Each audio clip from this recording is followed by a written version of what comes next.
Okay, so here we have a proof problem which really, really stumped me for a while. I just couldn't see how to break it down. I was trying all kinds of things here. I tried using what's given, and which is altitudes, and that threw me off because I was trying to use the altitudes to get similarity in certain triangles, but it wasn't going anywhere.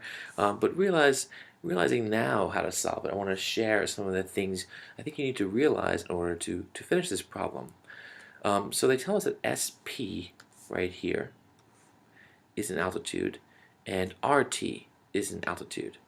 And remember what that means. It means that you're given two lines, right, that meet at right angles when they intersect the line of your triangle right here.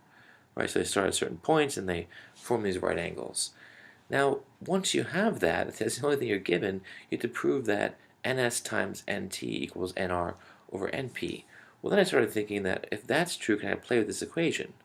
Right? Ns over nt times nt is the same thing, right? If we rewrite this, rewrite it on the right-hand side here. So you can see how I kind of played with this. Ns times nt equals nr times np. Well, here I thought, well, maybe I could divide both sides by nt. What would happen then? Well, then what would happen is I would get ns. The nt's on the left would cancel out. On the right, I would have nr times np over nt. And then maybe I could divide both sides, right, or multiply both sides, you can say it in different ways, by let's say 1 over np, right? So on the right-hand side, the np's would cancel out. On the left-hand side, I now have ns over np, right? That's ns times 1 over np. 1 over, np, sorry. On the right-hand side, I now only have nr over nt. And, I didn't really see anything special here other than that, oh, here we have a ratio. So maybe all we have to do is find similar triangles and then write the ratios out in some way and play with them until we reach this proof step right here. So here's what I did. With the altitudes we're given, I realized this triangle, right? Let me highlight this triangle. SNP, right? So I know that that's one triangle. Here's a right triangle. Triangle SNP. And then I looked at, let me keep that in red. If I'm going to color code, I might as well do it with purpose, sorry.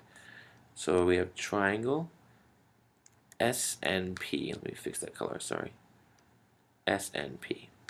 And then let's use purple. The other triangle we'll look at is right here. Right? So we have SNP and RNT. So triangle RNT. But you can't see that color, so I'll write in pink over here. So this pink will be representing triangle RNT. Alright. And the question was, are these two triangles similar? And the answer is yes. And here's a way to look at it, then we'll write the proof out. Both of these triangles are right triangles. So with the right triangles, I was really desperate to use the hypotenuse, but I couldn't use that anyway here. So the next step would be to use the angles, right? And look at this. What's so nice about this is they both share this angle right here. So if that's true, they both have 90-degree angles and they both share this angle up here, well, then their third angles must also be equal, right? This is a basic definition of triangles. If two of the three angles are equal, then the third angle must also be equal. Once you have that, you know these two triangles are similar. And in triangle SNP, right, that's our red triangle. So let's say we have NS, or its hypotenuse, right? NS, the ratio of NS to NP, this leg right here, right? That would have to equal, in the other triangle, NR, right, its hypotenuse, to its leg NT over here. And then we can just manipulate, right? I can multiply both sides by NT, or as you would say, cross multiply NT by NS and NP by NR. And then you get the original ratio. NS times NT equals NP times NR. and we will be able to prove it. So here's our steps of our proof. So here's our statements, right, and our reasons. So what are they going to be? Okay, well, statement number one is that we have altitudes. It's the given. SP and RT are altitudes. So SP and RT are altitudes. And what's the reason? Well, it's given, right? Okay. So then what?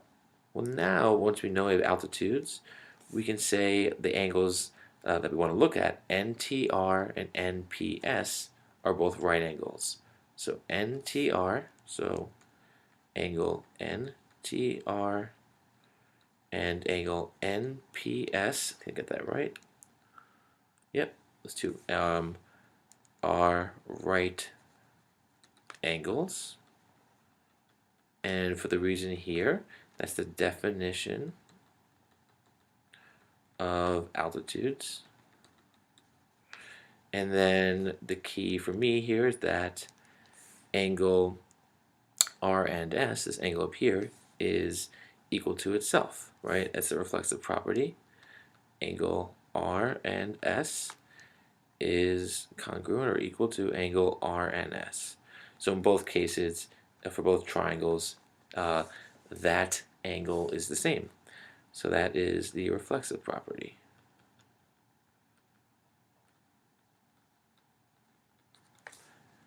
Okay, now this means that angles R and RT, right?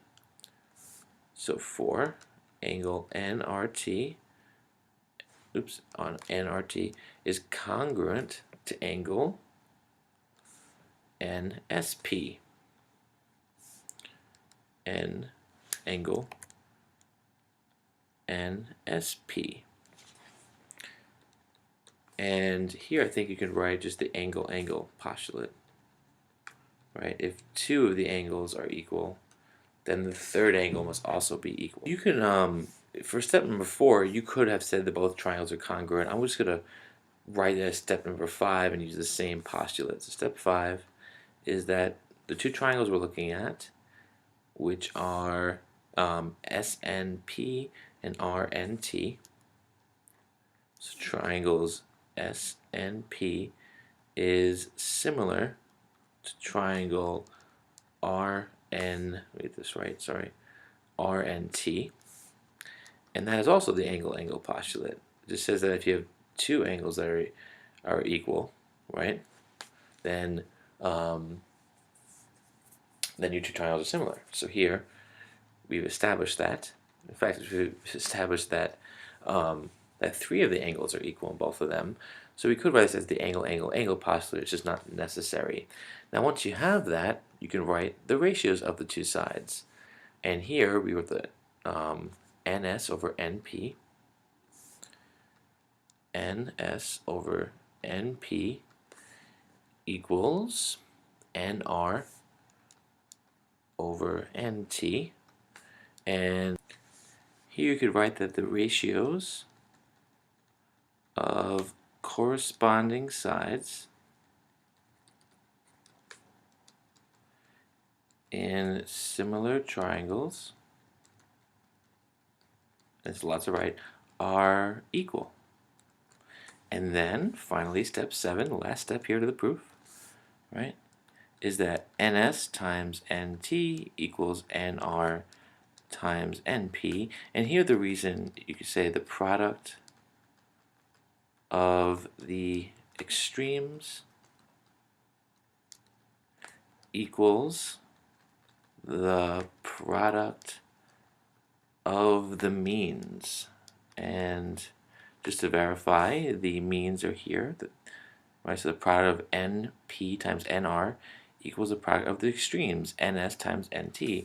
And again, that's a language thing. When we first write ratios, it might have been written like this, instead on top of each other like a fraction here. And when you write like that, just look literally at the outside numbers, they're called extremes. If you multiply them, you get the same as the means right here, the inner number on the ratio. So that's our proof, and it actually came out quite nice. This problem really did stump me. But I feel better now that I put it together in a way that I can express into a proof. Thanks.